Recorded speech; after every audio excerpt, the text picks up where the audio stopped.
잘 오셨습니다. 오늘 보니까 본문이 좀 바뀌었습니다. 그렇죠? 신명기로 알고 오셨을 텐데 본문이 신약으로 바뀌어 있습니다. 그렇게 바뀐 이유가 있습니다. 10월은 종교 개혁을 기념하는 달이고요. 또 10월 마지막 주일은 종교 개혁 기념 주일입니다. 여러분도 익히 알고 계시는 바와 같이 1517년 마틴 루터가 당시에 로마 카톨릭의 부패에 대항해서 비텐베르크라고 하는 성에 95개 조항의 반박문을 붙입니다. 이 반박문을 도화선으로 해서 종교 개혁이 일어났습니다.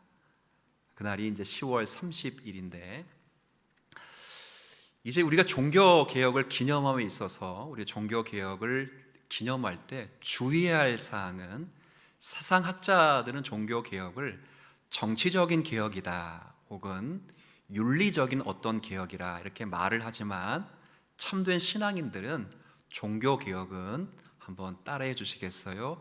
교리적인 개혁이다. 교리적인 개혁입니다. 종교 개혁 그러면 교리 개혁입니다. 이 교리 개혁으로 교회를 살렸고 그 당시에 사회에 영향을 끼쳤습니다. 자, 그렇다면 그 다음에 우리가 생각해야 되는 것은, 교리적으로 당시 교회를 정화시키고 당시 사회를 정화시켰다면 그 당시 개혁했던 교리의 내용이 무엇인가 하는 겁니다. 이것을 5가지의 표제라고도 하는데, 표를 한번 보면 이렇게 되어 있습니다. 오직 성경, 오직, 한번 읽어주세요. 같이 시작. 오직 그리스도, 오직 은혜, 오직 믿음, 오직 하나님께 영광, 이렇게 되어 있습니다. 이 5가지의 표제들은 종교개혁의 정신을 잘 드러내주는 마치 광고 문안과도 같습니다. 그래서 우리는 이 5가지의 표제를 통상적으로 Five Sola라고 말합니다. 혹은 5가지의 오직이라고 말합니다. 이 솔라라는 말이 라틴어로 오직이라는 의미인데요, 아까 5가지가 쭉 언급되는데 보면 다 공통적으로 오직이라는 말이 들어갔기 때문입니다. 물론 종교 개혁자들이 처음부터 Five Sola라고 말을 하진 않았습니다. 마틴 루터도, 또 칼빈이라고 하는 선생님도, 후대에 존 오웬이라고 하는 선생님도, 어느 누구도 Five Sola라는 말을 사용하진 않았습니다. 이 Five Sola, 5가지 오직이라는 말이 등장한 것은 역사와 신학이 점진적으로 발전하면서 후대에 그렇게 사용한 것뿐입니다. 하지만 종교 개혁자들은 어떠한 모양으로도 이 5가지 오직을 다 강조했습니다.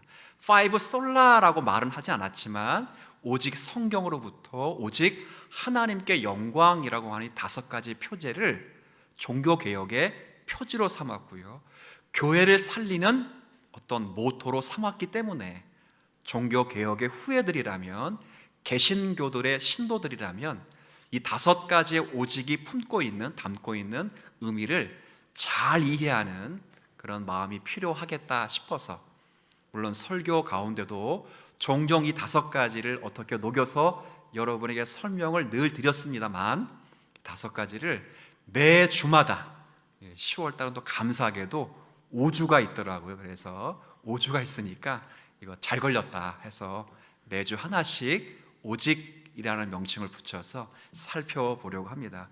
오늘은 그 첫 시간으로 오직 성경이라는 표제를 살펴보기를 원하는데, 왜 오직 성경이 첫 시간으로 설교되어져야 하냐면, 그 다음에 나오는 표지들, 그리스도, 믿음, 은혜, 영광, 이런 모든 표제들은 사실은 유일무이한 성경에 근거하고 있기 때문에 그렇습니다.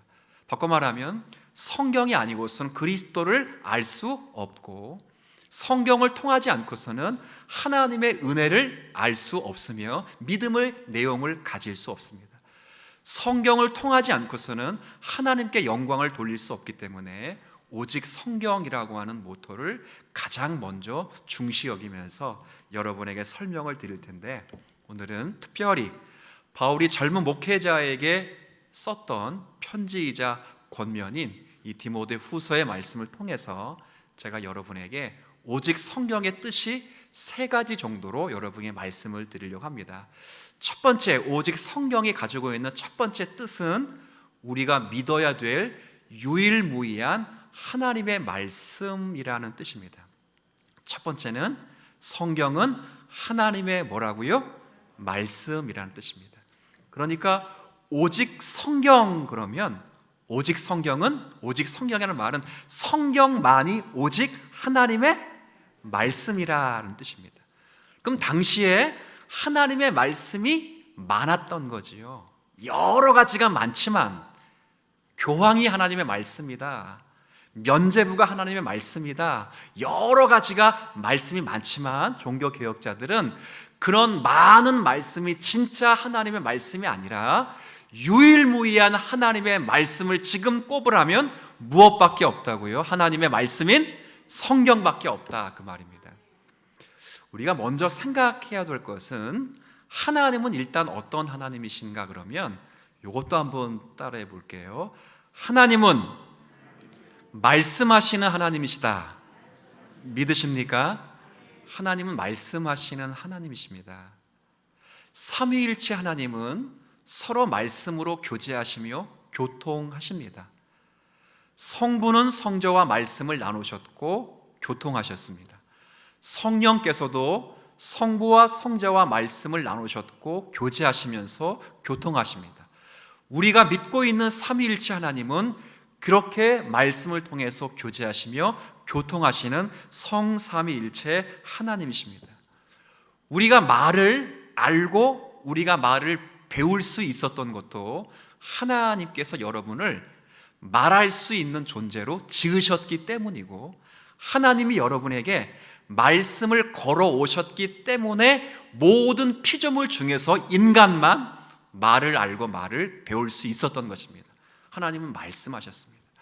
그리고 하나님께서 창세기 1장에 보면 하나님은 이르시되라는 말씀으로 세상을 창조하셨습니다. 그리고 하나님은 자신의 모양과 형상으로 아담과 하와를 지으시고 그들과 말씀으로 교제하시고 그들과 교통을 하셨습니다. 그뿐입니까?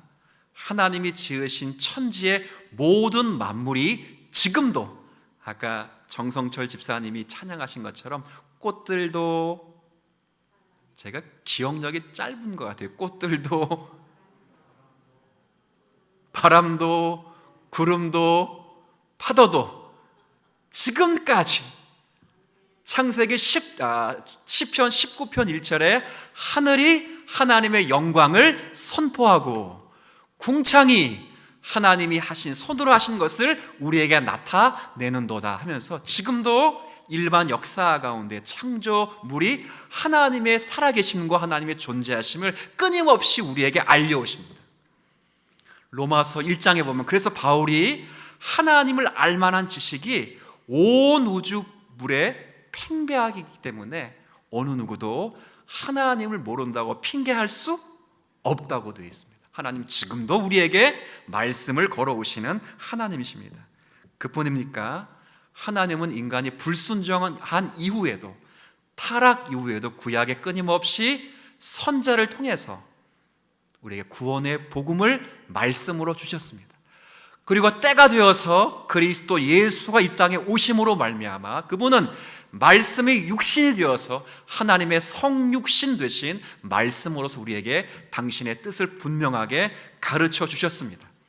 그리고 그 예수님께서 사도들을 세우셔서 사도들의 입을 통하여 교회에게 하나님의 말씀을 가르쳐 주셨습니다.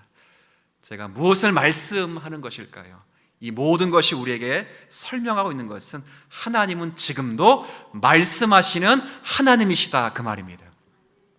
하나님은 여러 부분과 여러 모양으로 말씀하셨습니다. 그러나 지금도 말씀하십니다.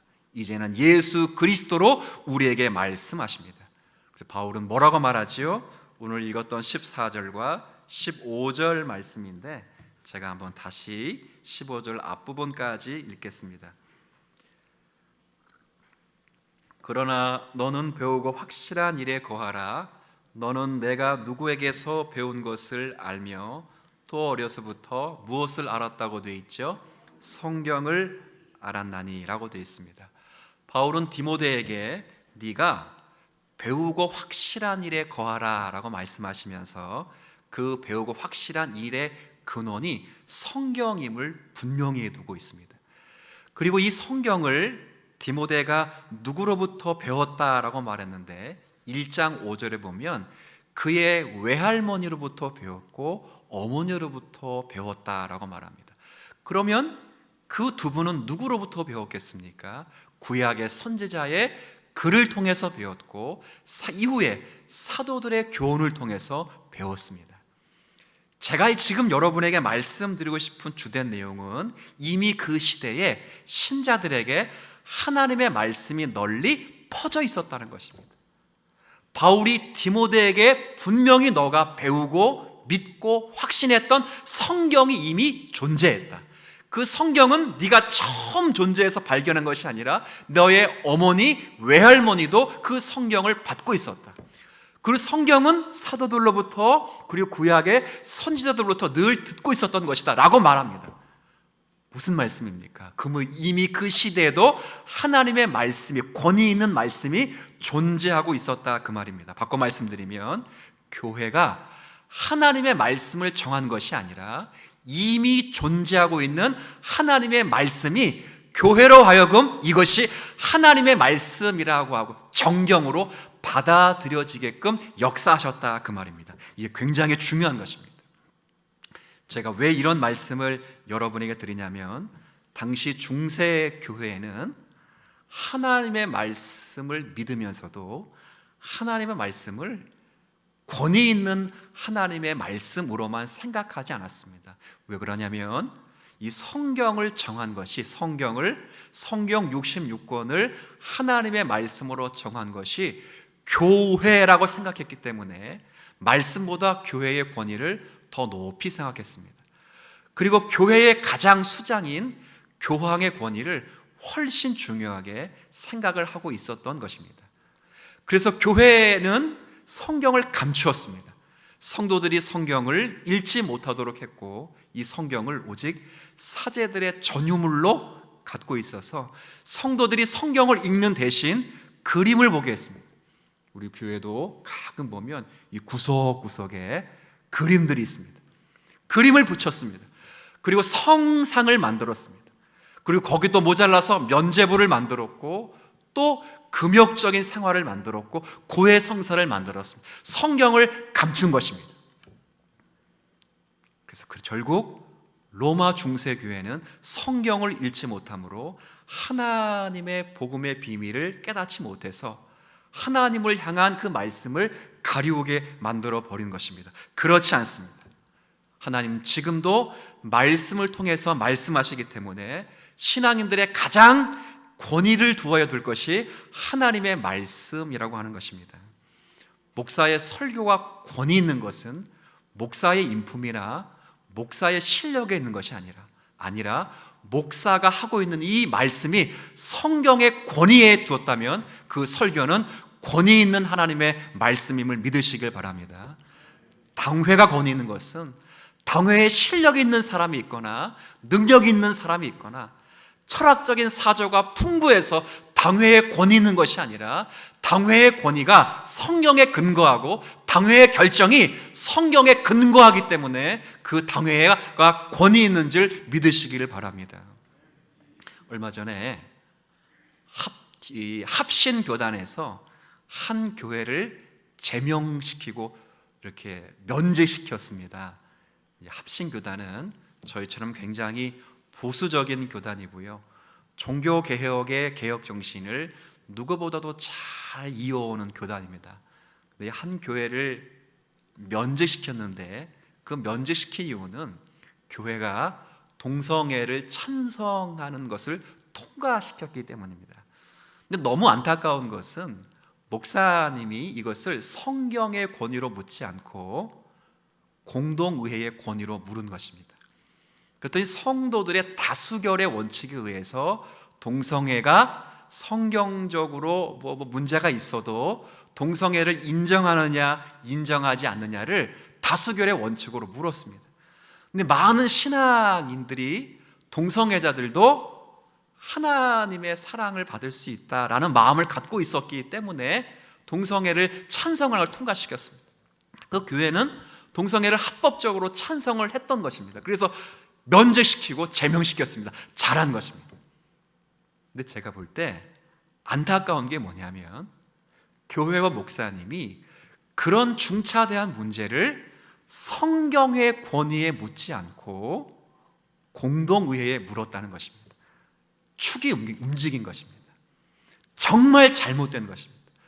정말 21세기를 살아가는 최첨단의 지혜와 철학이 풍족한 이 시대에도 우리가 물어야 될 최종적인 권위는 하나님의 말씀에 있다는 것을 여러분이 기억하시기를 바랍니다. 지금도 하나님은 성경을 통해서 말씀하십니다. 교황을 통해서 말씀하지 않습니다. 교회의 전통을 통해서 말씀하지 않습니다. 하나님은 어떤 한 개인의 감정과 주관성을 통해서 말씀하지 않습니다. 하나님은 지금도 오직 성경을 통해서 말씀하십니다. 하나님, 우리가 알아야 될 모든 것을 성경을 통해서 알려주셨기 때문에 우리는 오직 성경만이 유일하신 하나님의 말씀이다 하시는 사실을 믿으실 수 있는 저와 여러분이 되시기를 축복합니다. 첫 번째는 오직 성경, 그러면 오직 성경만이 유일하신 하나님의 뭐라고요? 말씀이다. 두 번째는 성경만이 하나님의 말씀이라면 이 하나님의 말씀은 무엇을 목적하는가, 그겁니다. 여러분, 어떤 저자가 책을 쓰잖아요. 책을 쓰면 책을 쓴 목적이 있습니다. 성경이 유일무이한 하나님의 말씀이라면, 성경만이 지금 하나님이 말씀하시는 말씀이라면 하나님은 이 성경을 왜 썼을까요? 왜 우리에게 알려주셨을까요? 그럴 때 두 번째는 오직 성경만이 구원의 유일한 법칙이다라는 것을 여러분이 기억하시면 좋겠습니다. 이게 무슨 말씀이냐면 오늘 우리가 읽었던 15절 말씀을 한번, 후반에 있는 말씀을 제가 읽어드릴게요. 15절 앞부분은 제가 방금 전에 읽어드렸기 때문에 후반에 보면 성경은 능히 너로 하여금 그리스도 예수 안에 있는 믿음으로 말미암아 무엇에 이르는 지혜가 있다고 되어 있죠? 구원에 이르는 지혜가 있게 하느니라 라고 말했습니다. 성경은 하나님의 말씀의 책입니다. 그런데 이 말씀의 책은 구원을 목적으로 합니다. 구원이 뭡니까? 라고 물어보면 언제든지 구원은 죄와 사망에서 구출받는 것입니다. 죄는 우리의 비참함의 원인이고요, 이 죽음과 죄책은 비참함의 결과입니다. 구원은 이 둘로부터 구출받는 것입니다. 비참함의 원인이었던 죄로부터도, 그리고 비참함의 결과인 죄에 대한 책임과 사망으로부터 구출받는 것이 구원입니다. 성경은 하나님의 진노 가운데 우리가 있다고 하였고 허물과 죄로 우리가 죽었다고 말합니다. 그런데 하나님께서 이런 비참한 상태와 신분으로부터 우리를 구원하셨는데 그 구원을 다룬 책이 바로 성경입니다. 그래서 성경은 하나님의 구원 역사 이야기입니다. 바울이 오늘 본문에 이렇게 이야기하지 않습니다. 디모데야, 네가 어려서부터 성경을 알았는데 이 성경은 너를 위로해주고 너를 도와줄 것이다, 그렇게 말씀하지 않았습니다. 네가 어려서부터 성경을 알았는데 이 성경은 너의 기분을 좋게 할 것이며 너의 마음을 맑게 할 것이며 너의 앞길을 밝게 해줄 것이다, 그렇게 말하지 않았습니다. 네가 어려서부터 성경을 알았는데 이 성경은 너로 하여금 구원에 이르는 지혜가 있게 하느니라, 분명한 목적을 주셨습니다. 하나님의 말씀은 구원을 목적으로 하는 줄 믿으셔야 합니다. 로이드 존스라는 목사님이 계십니다. 그분이 성경 교리강론이라고 하는 책을 1, 2, 3권을 쓰셨는데 그 1권 서두에 성경을 뭐라고 표명하셨냐면 성경은 교리다라고 분명하게 표명했습니다. 근데 교리는 어떤 교리인가 그럴 때 구속 이야기다라고 했습니다. 맞습니다. 성경은 일반 세계 역사가 아닙니다. 우리가 궁금해하는 세계 역사가 성경에 기록되어 있지 않습니다. 그리고 더더욱 하나님이 행하신 모든 완전한 일이 성경에 다 기록된 것도 아닙니다. 예수님께서 이 땅에 오시면서 예수님의 제자들에게 뭐라고 말씀하셨냐면 요한복음 20장 30절에 이렇게 말씀하셨습니다. 예수께서 제자들 앞에서 이 책에 기록되지 아니한 다른 표적도 많이 행하셨으나 라고 되어 있습니다. 예수님이 성경에 기록되지 않은 정말 많은 일을 행하셨다는 거예요.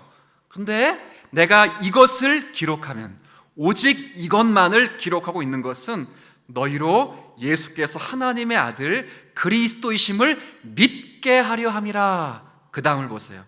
또 너희로 믿고 그 이름을 힘입어 생명을 얻게 하려 함이니라 합니다. 정말 예수님이 하나님이 하신 모든 역사를 성경에 다 기록된 것이 아니라 우리의 구원을 위해서만큼 부족하지 않도록 성경이 기록해 둔 것입니다. 무슨 말이죠? 성경은 본질적으로 구속에 관한 이야기라는 거예요. 성경은 하나님에 의한, 그리고 하나님으로 말미암는 구속의 메시지를 우리에게 전달해 주고 우리는 그 메시지를 이해하고 보고 믿고 들음으로 인하여 깨닫도록 우리에게 주신 것입니다. 하나님은 어떤 분이신가? 하나님이 창조하신 그 인간은 어떤 존재였으며 어떤 상태에 이르게 되었는가? 그런 상태에 있는 인간을 구원하시기 위해서 찾아오신 예수 그리스도는 어떤 분이시며 어떤 사역을 하셨는가? 그 예수 그리스도께서 하신 그 구원의 사역이 우리에게 어떻게 적용되는가? 그 그리스도의 사역으로 말미암아 우리가 그리스도의 지체가 되었는데 이 그리스도의 지체된 우리의 운명이 어떠한가? 우리에게 어떤 일이 일어날 것이며 우리의 종국은 어떠한가? 이게 전부 성경에 있는 내용입니다. 다시 한번 강조합니다. 하나님의 말씀의 책은 처세술에 대한 책이 결코 아닙니다. 하나님의 말씀의 책은 돈을 많이 벌게 해주거나 성공하게 하는 경영 지침서도 아닙니다. 성경은 그냥 아침과 저녁에 읽으면서 마음의 평안을 알려주는 그런 종교의 위안서도 아닙니다.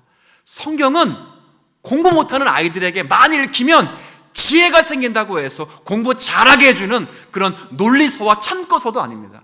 성경은 하나님의 말씀이며 구원을 얻게 해주며 구원받는 성도들이 구원의 확신을 얻게 해주는 하나님의 말씀임을 믿으시길 바랍니다. 나이가 들면요, 듣고 싶은 것만 듣고 보고 싶은 것만 본다 하는 말이 있습니다. 근데 이거 제가 볼 때는 나이 들어서만 그런 것이 아니라 인간의 모습 자체가 그런 것 같습니다. 우리의 모두의 모습이 아닐 수 없습니다. 우리도 달면 삼킵니다. 그런데 쓰면 언제든지 내뱉습니다. 성경도 그와 같이 대할 때가 많습니다. 성경의 말씀이 내가 좋으면 그냥 아멘이고 나랑 안 맞으면 그 아멘이 잘 안 되는 것입니다. 그렇게 되면 중세 로마 교회가 성경을 대했던 것과 똑같게 된 것입니다. 하나님 말씀이 살아있다면 이 구속에 관한 이야기를 하나님이 전달해주고 구원받은 우리들이 구원의 삶을 살아가지 못하는 삶을 있다면 그것을 다시 일깨워주는 성경이라면 내가 지금 이해되지 않아도 내가 받기가 어려워도 그 말씀은 여전히 하나님의 말씀임을 받아 의심하지 않고 적용하며 읽고 듣는 성경인 설교의 말씀을 주의 깊게 우리가 들어야 될 것으로 생각됩니다. 각각 우리에게 주어진 그 말씀이 우리에게 유일무이한 하나님의 말씀이라는 것을 기억하시며 살아가야 됩니다. 마지막으로 제가 여러분에게 하나 강조하고 싶은 것은 오직 성경은 세 번째입니다. 교회와 성도의 생활에 있어서 충분한 하나님의 말씀이다. 한번 따라해 볼까요? 충분하다. 충분하다는 거예요. 아까 첫 번째는 오직 성경만이 유일무이한 하나님의 말씀이고, 이 유일무이한 하나님의 말씀은 우리로 하여금 무엇에 이르게 한다고요? 구원에 이르게 합니다. 그러기에 구원을 위해서라도, 혹은 구원을 얻은 성도의 삶을 위해서라도, 세 번째는 뭐하다고요? 충분하다는 겁니다. 충분한 것입니다. 오늘 우리가 읽었던 16절과 17절을 여러분과 같이 읽기를 원합니다. 함께 읽습니다. 모든 성경은 하나님의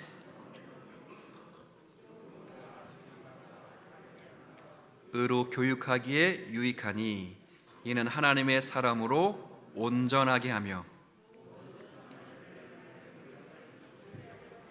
함이라. 아멘. 좀 길게 읽었지만 한마디로 정리하자면 성경으로도 충분하다, 그 말입니다. 구원을 알려주기에 부족하거나 빠진 것이 없다. 구원받은 성도의 삶을 위해서도 부족한 것이 전혀 없다, 그 말입니다. 이 부분은 필요 있고 저 부분은 필요 없다, 그런 것이 아닙니다. 지금의 우리의 지성주의, 주의로 인해서 성경이 잘 이해가 안 되는 것, 어떻게 홍해바다가 갈라질까? 이거는 설화에 불과하다. 어떻게 뱀이 말을 하느냐? 이건 설화에 불과하다. 이건 하나님 말씀은 아니다. 요건 빼고 요건 맞고 그런 게 없다는 겁니다. 성경의 66권의 모든 내용은 우리의 구원과 우리의 구원받은 성도의 생활을 위해서 충분하고 완벽하신 하나님의 말씀입니다. 우리가 노래와 찬양으로 고백하듯이 1000년이 2번 지나가도 하나님의 말씀은 변하지 않는다라는 찬양이 있어요. 신기하지 않아요? 요즘 강산이 예전에는 10년에 한 번씩 바뀌었는데 올해는 요즘에는 5년에 한 번씩 바뀐다는 분도 계시고요, 1년에 한 번씩 바뀐다는 분도 계십니다. 조석간에 바뀌는 분도 계셔요. 그죠? 얼마나 많이 바뀌었습니까? 진리의 기준이 바뀌었습니다. 그런데 하나님의 말씀이 바뀌지 않는 이유는 하나님의 말씀이 충분하기 때문에 그렇습니다. 오늘 본문에 바울이 말하는 것이 뭐였죠? 성경으로 교훈하고, 성경으로 책망하고, 성경으로 바르게 하고, 성경으로 의로 교육하고, 성경으로 온전하게 하고, 성경으로 능력을 갖출 수 있게 한다, 그 말이에요. 성경으로 충분하다는 거예요. 성경 플러스 경영, 성경 플러스 심리, 성경 플러스 마케팅, 성경 플러스 재능, 성경 플러스 은사, 성경 플러스 모든 성도들의 파워, 성경 플러스 돈, 이게 아니라 성경으로 저 사람을 의롭게 하고, 성경으로 저 사람을 온전하게 하고, 성경으로 저 사람을 능력 있게 하고, 성경으로 저 사람을 바르게 할 수 있다, 그 말입니다. 성경만으로 충분하다는 거예요. 충분하다는 거예요. 성경 플러스 면죄부, 성경 플러스 고해성사, 성경 플러스 7가지 성사, 성경 플러스 금욕, 성경 플러스 성지순례, 그게 아니라 성경과 하나님의 말씀의 은혜로, 찾아오시는 그리스도의 은혜로 충분하다, 그 말입니다. 이게 회복되셔야 돼요. 정말 회복되셔야 됩니다. 오늘날 교회에서 우리가 하나님의 말씀의 충분성을 이야기하는 움직임이 많이 사라집니다. 한두 번씩은 한번 점검해 보아야 됩니다. 우리가 필요한 영적 사역의 모든 것이 정말 성경으로 충분한가 하는 것을 분명하게 지금의 시대의 교회가 답을 할 줄 알아야 됩니다.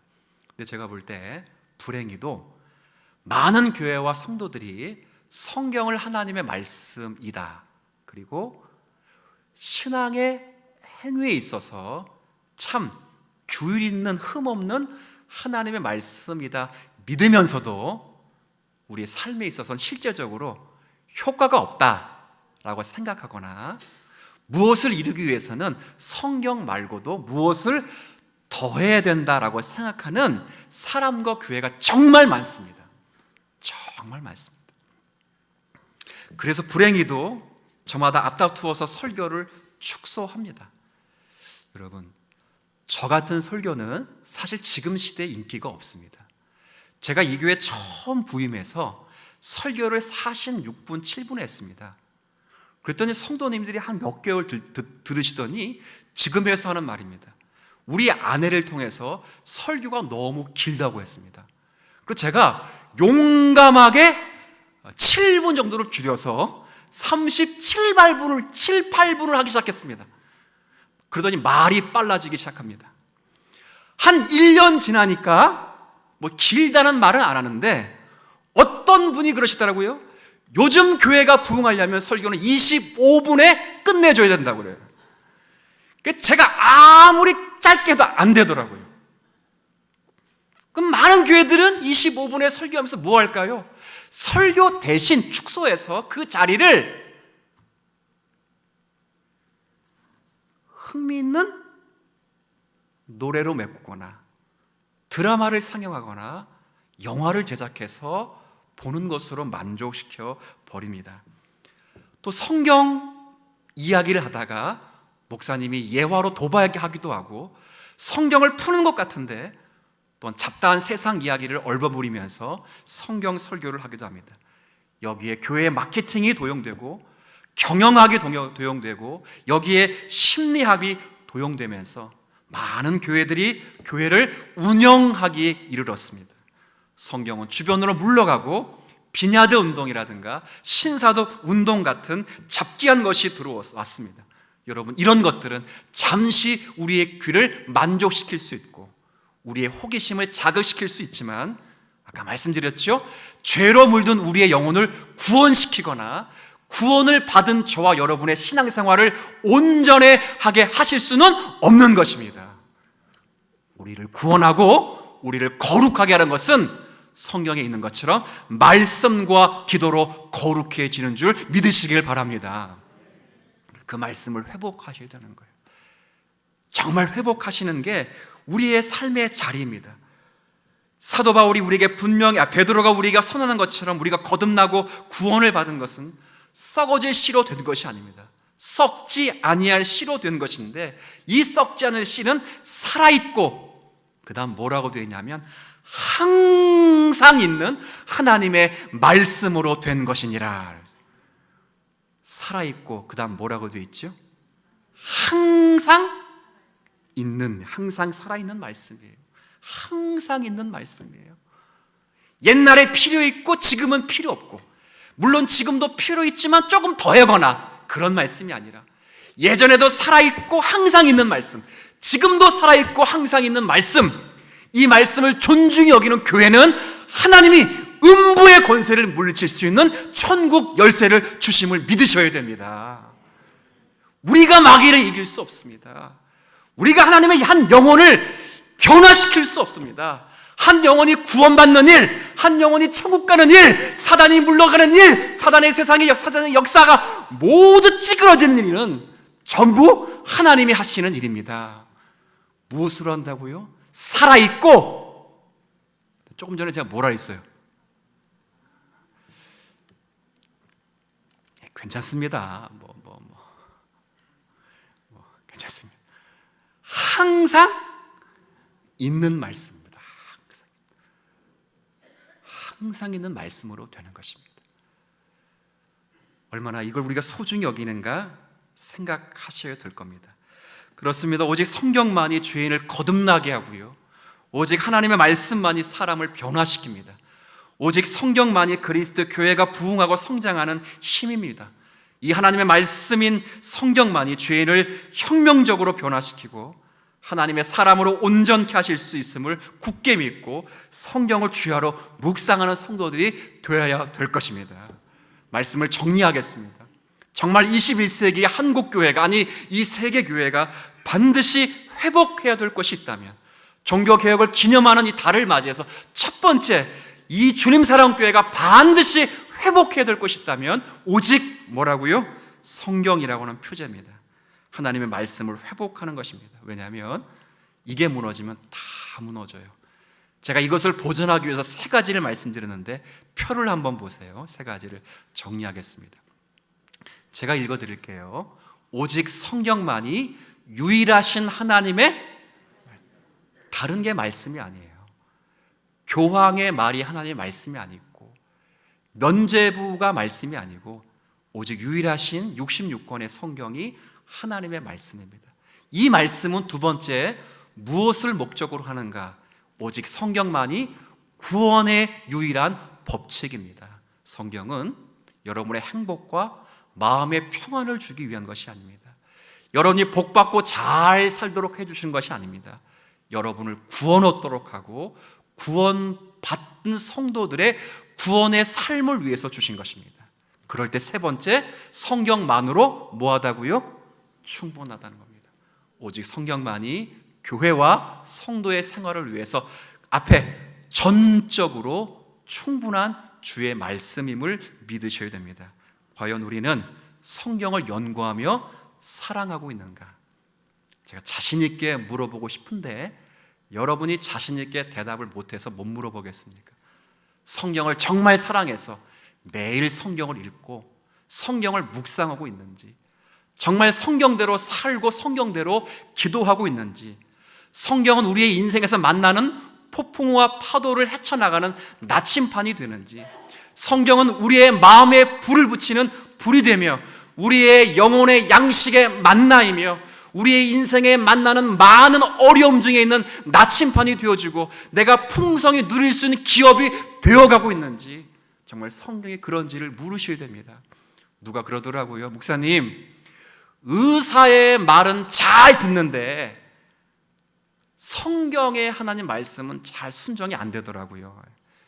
그렇죠. 저도 의사가 약 드시는 동안에는 술 먹지 마세요. 그러면 술 안 먹습니다. 이거 웃으라고 한 겁니다. 목사님이 진짜 그때만 안 드시는구나 생각하면 안 됩니다. 요 약을 드실 때는 뭐 돼지고기랑 밀가루를 먹지 마세요. 그러면 절대 안 먹습니다. 근데 생각을 해보세요. 의사는 육신만을 살릴 수 있습니다. 근데 하나님의 말씀은 육신과 여러분의 영혼을 살려서 전인으로 여러분을 구원시키는 말씀이기 때문에 하나님 말씀을 존중히 여기며 읽고 묵상하며 순정하는 일에 주님 사랑교회가 종교개혁의 정신을 잘 증거하는 교회가 되고 성도가 되기를 주님의 이름으로 축복하겠습니다.